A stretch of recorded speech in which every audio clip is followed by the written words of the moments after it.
What's up guys, it's Unders, and in this video I'm going to show you two ways to create volume automation clips in FL Studio. Keep it real, I'm independent, I don't need no deal. I'm jaws on the beat, I got flow that kills. Do my thing with a few G's, Lauren Hill. So the two things we're going to look at are ways to automate the volume automation on audio and MIDI clips individually so that we can still adjust our mix later without having to then worry about that volume automation as well. What I mean by this is if we automate the faders like we can see here, and then we want to adjust something in the mix later, we need to go back and adjust all of the automation individually, which is pretty painstaking. So we're going to do it in a way that doesn't affect those faders. So the first one we would look at is, say, a piece of audio. So the lead vocal right at the top here is a piece of audio, as we can see.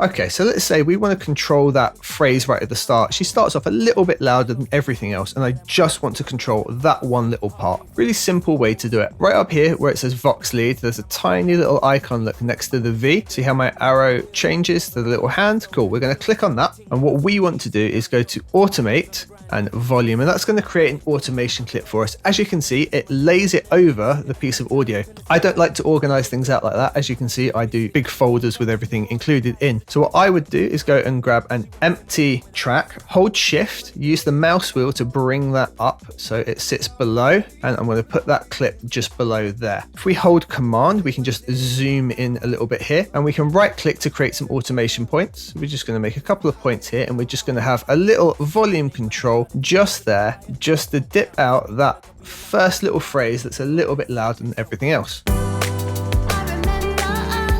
Beautiful. Now the reason that's really useful, it only affects the volume on the piece of audio itself. So if I was to double click the piece of audio, we get this little box just here, don't we? And what it really does, it affects this volume. It doesn't affect the fader that it's linked to, which is here. So I can always adjust this and it's going to remain the same here for that volume automation. So if suddenly in the mix I need to have the vocal way louder,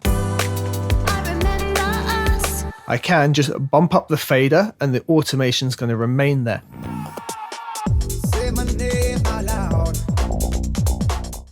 So let's go here, and we've got the sub line just here, right?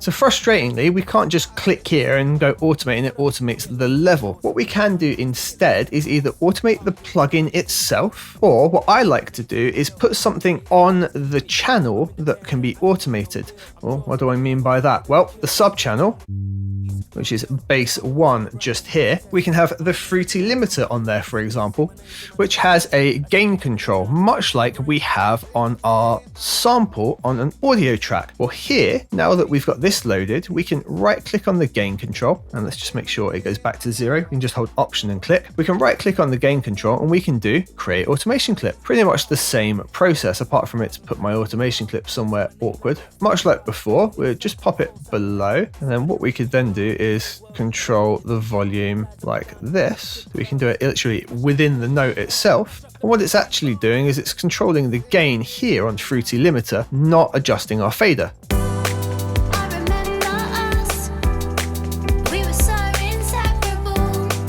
And that way we can still always adjust our mix and keep working. And just by adjusting a gain, it's not going to have any adverse effects. So guys, that is how I go about automating volume in FL Studio so that down in those later stages, we can still have a successful mix and not be troubled by having automated our faders. I hope that was helpful for you, and I look forward to seeing you guys in the next video.